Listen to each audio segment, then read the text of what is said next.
This is the dubbed and edited version.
Perhaps even the most uninquiring of minds might pause, at least for a moment, to ponder on the comings and goings of a Land Rover round the perimeter of a disused Suffolk airfield.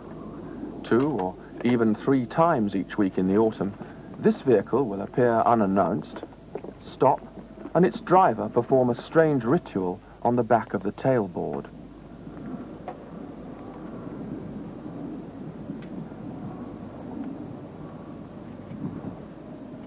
A casual passer-by could be excused for imagining he is observing a wild species of English eccentric.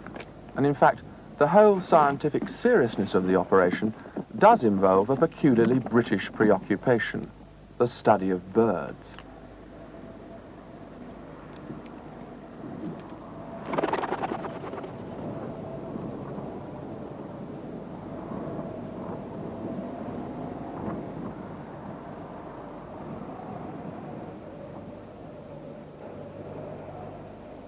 Debbage Aerodrome is one of the spots chosen by the Severn Wildfowl Trust for the releasing of duck in the search for clues to the mystery of bird navigation. Each winter, thousands of wildfowl journey south from their breeding grounds on the Arctic tundras. For centuries, the ribbon-like estuary of the River Orwell near Ipswich has drawn duck down, and having fed on the foreshore all night, flight upon flight each morning pass over the fields and woodlands that border the river in search for quiet waters where they can preen and sleep in the day. Many will have travelled thousands of miles from the far north, from Finland, Iceland or Arctic Russia, before they come to pause and rest on the shallow mudflats of East Anglia. From a tired duck's eye view, few places can appear more attractive than the ponds on the Orwell Park estate near Nacton, originally constructed round 1800 to store water for a local mill. But it was soon noticed that when the marshes below were disturbed, literally hundreds of pintail, widgeon and mallard would whisper down through the trees.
Few 19th century landowners could long ignore the sight of wild duck on their property.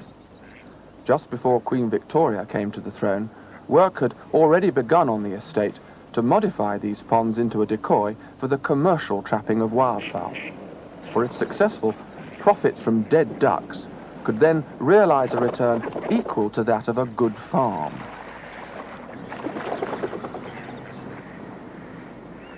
A century ago, decoying for East Anglia was a positive industry.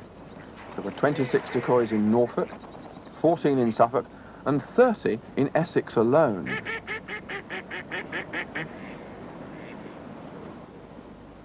The decoyman's cottage at Nacton is tucked quietly away among the trees. Its tall chimneys and high gables seem straight out of Hansel and Gretel. Here was the home of George Skelton, from the great dynasty of Skeltons, who had first come down from Lincolnshire to initiate East Anglians into the mysteries of Dutch techniques.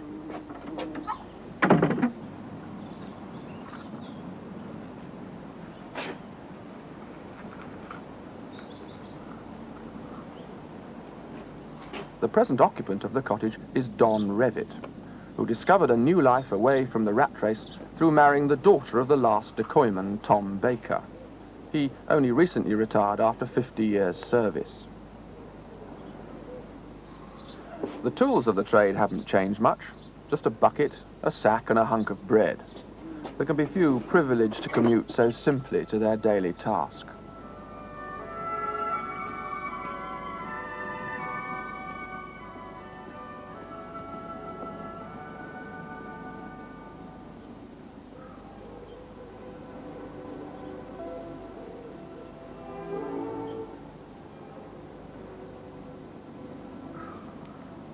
Don's role is scientific rather than commercial, and it's largely through his pioneering work that the Wildfowl Trust have learnt to develop the decoy.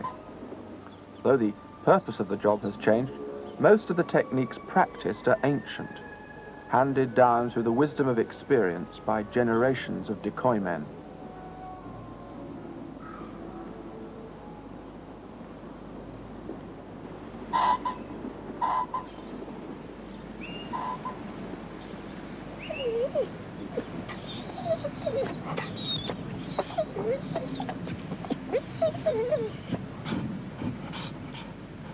A decoyman is every bit as dependent on his dog as is a shepherd, and a good animal is hard to find. It is the dog's task to lure the duck subtly, and only one that develops a close contact with its owner will ever prove of any use. Such control takes years of training, and this frisky young dog is still very much at the learning stage.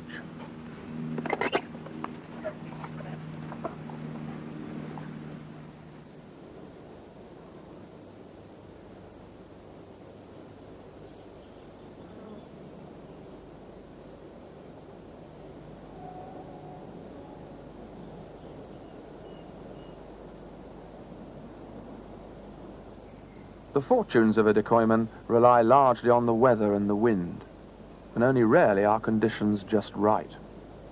Best of all, Tom Baker used to reckon, was a cold, overcast October with a northerly widgeon wind.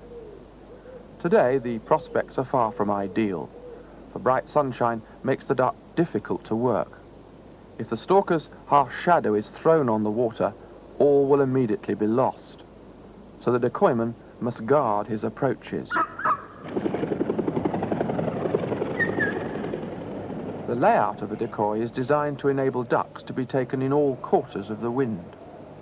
At each corner of the pool, netted channels or pipes radiate out, and up one of these the decoyman will hope to entice a catch, choosing always the pipe out of which the wind is blowing.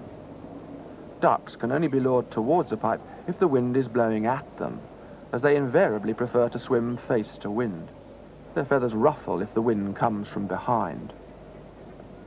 No decoy, said the old Victorian handbooks, can be played until the pipes are perfected.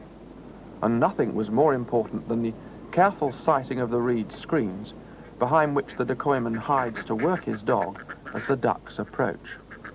Their suspicions must in no way be aroused. Today, wire sheep netting has had to replace tarred hemp mesh on the pipes, but in most other respects, Don Revitt has been careful to maintain the decoy very much in the simple traditional way. The reed screens, for example, are still made from phragmites cut from nearby Martlesham Creek.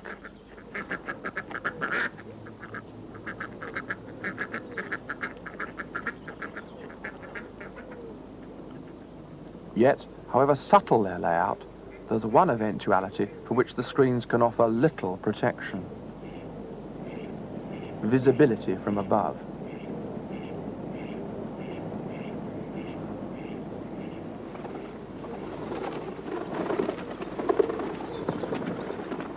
Now, any false move will trigger a takeoff.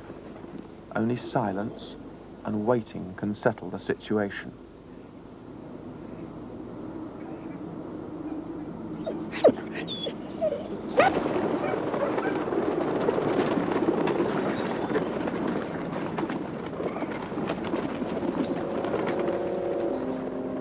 It was expecting perhaps too much of a young, eager dog to work a pipe successfully in such bright, uneasy conditions. But a false attempt shouldn't push the duck off the lawn.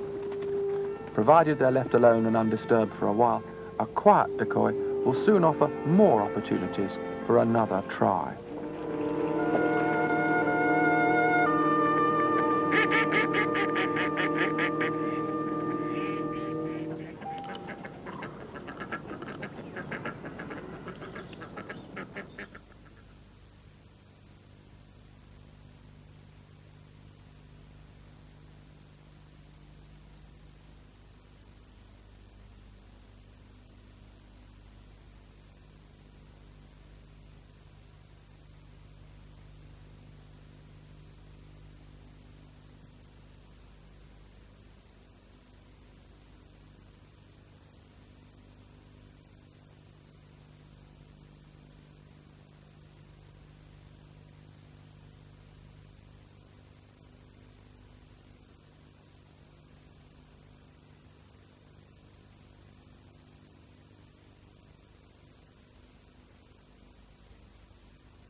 The fortunes of Nacton decoy these last few years have revolved around Bundle, a quiet, unassuming old mongrel bitch. In appearance, she's very much what the old decoyman would have liked of a piper dog, foxy-coloured with a good brush. But much more important, she's developed that subtle rapport with her owner upon which everything depends. Decoying is a quiet, solitary occupation. Hidden down behind the trees of the estate, the ponds are kept well away from prying eyes. Disturbance ruins everything, and traditionally decoymen avoided fairs and markets and shrouded their affairs in mystery.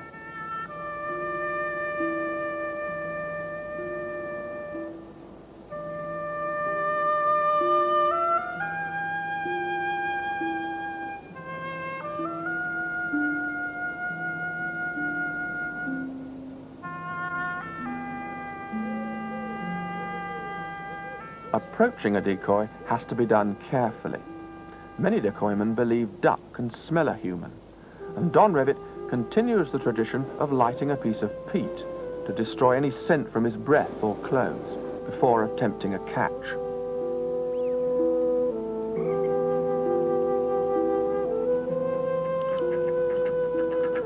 Today the duck are more settled. Perhaps this time the omens are good.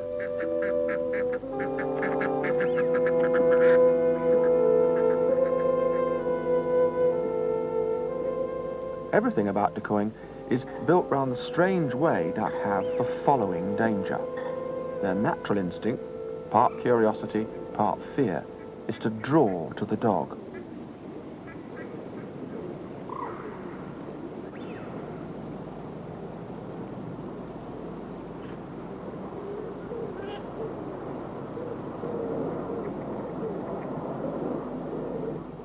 Hopefully at the start, the decoyman wants his duck settled on the bank round the mouth of the pipe, and must be careful not to move prematurely if the birds are still flying in.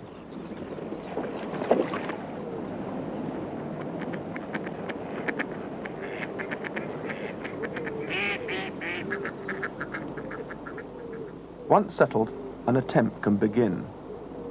Down behind the screens, the duck on the water are unaware of his movements.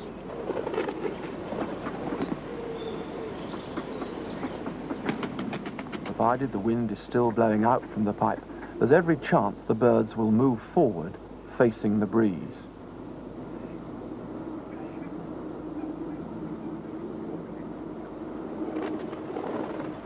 The peat now is puffed on repeatedly to disguise his presence, as the wind is blowing directly out from him to the birds. And then, finally, he sends his dog out.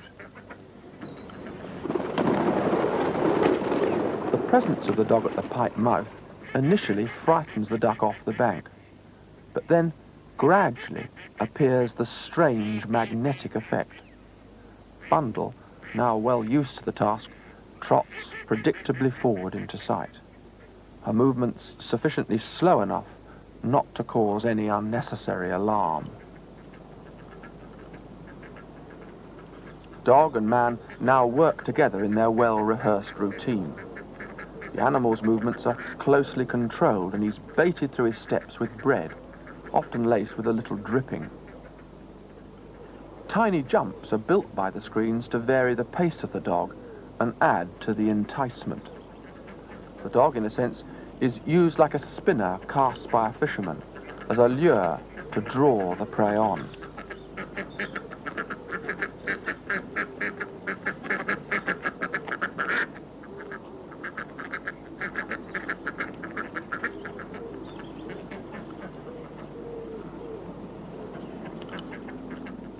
Often a few tame duck will lead the flotilla, and the decoyman will whistle them forward.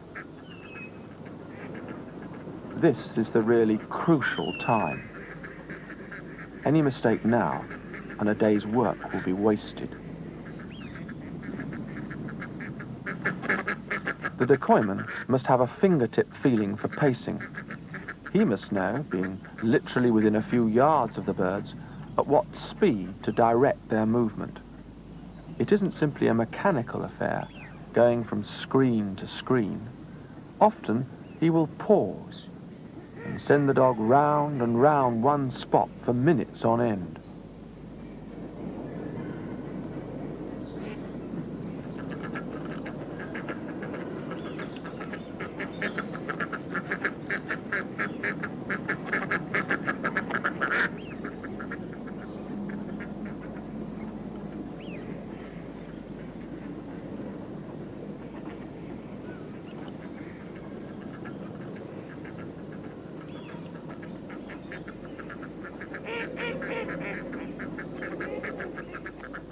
Once in the pipe, all depends upon the judgment of when to strike. If you're too greedy and slow, the drawing movement will cease. If you're too quick, most duck will fly out the mouth back to the pond. Only experience can dictate that little extra delay that gives time for still more birds to swim in.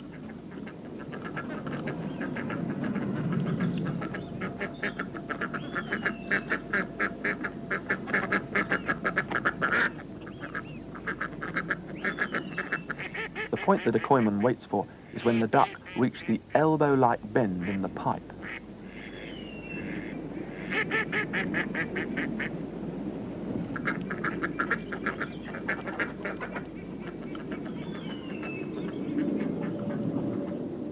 Now he must move quickly to reveal himself from behind the birds at the head show spot.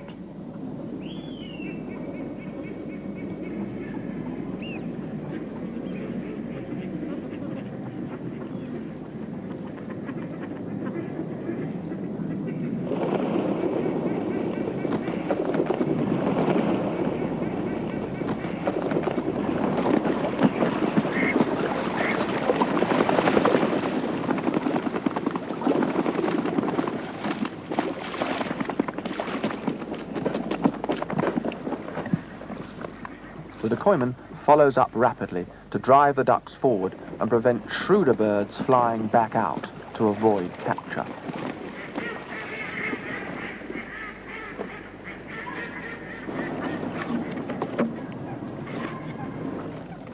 The trap birds go forward into the end tunnel, It is rather like a large angler's keep net. The mesh here is of soft polythene, and despite their flapping, the birds are in no way harmed.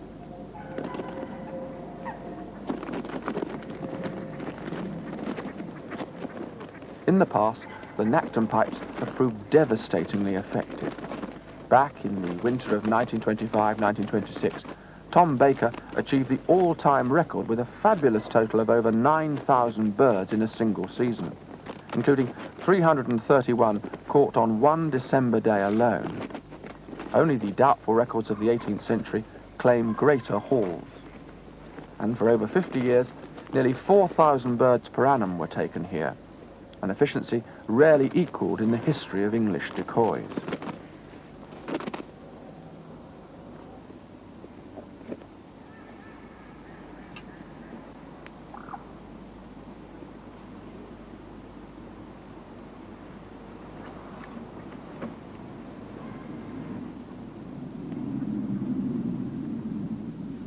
Once caught, the ducks are put into sacks. This is the safest way of holding them, as in the dark they will remain silent and quiet. Trapping obviously does them no harm, as some birds who develop a taste for the grain that is spread in the pipes regularly get caught again and again, and are quite untroubled by the experience. Even while the catch is being bagged at one end, the pond settles down as new birds start to come in.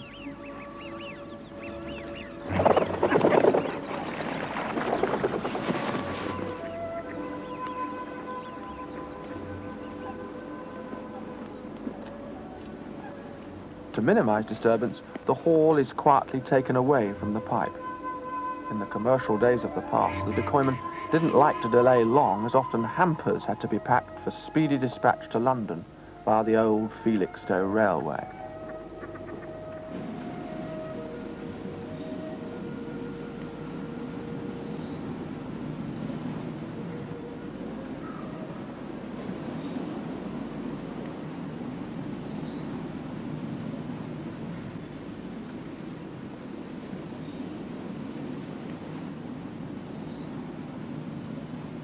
It's only when the ducks reach the decoy house that their experience of being trapped in any way differs from the past. The old storehouse, once the resting place for their lying in state, is now the site of scientific marking and measurement.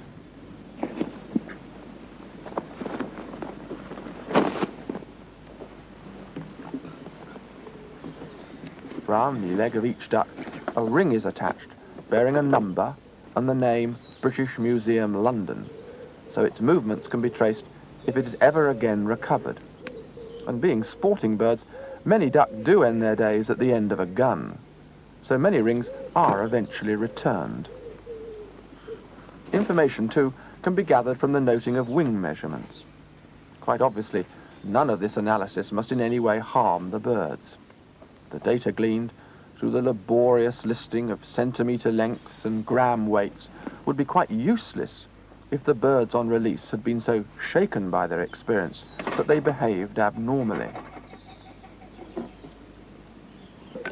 For the Wildfowl Trust, the great advantage that decoying can offer is not just that great numbers can be taken, but that they depart in the healthiest condition. It's a strange irony that a spot which for ducks must have had associations on the scale of Passchendaele should today see the goal of human activity converted to their well-being. It was from this very place that a pintail departed, to be found in January 1969 in St. Louis, Senegal, the first British duck to be recovered south of the Sahara. Perhaps even old George Skelton would have smiled.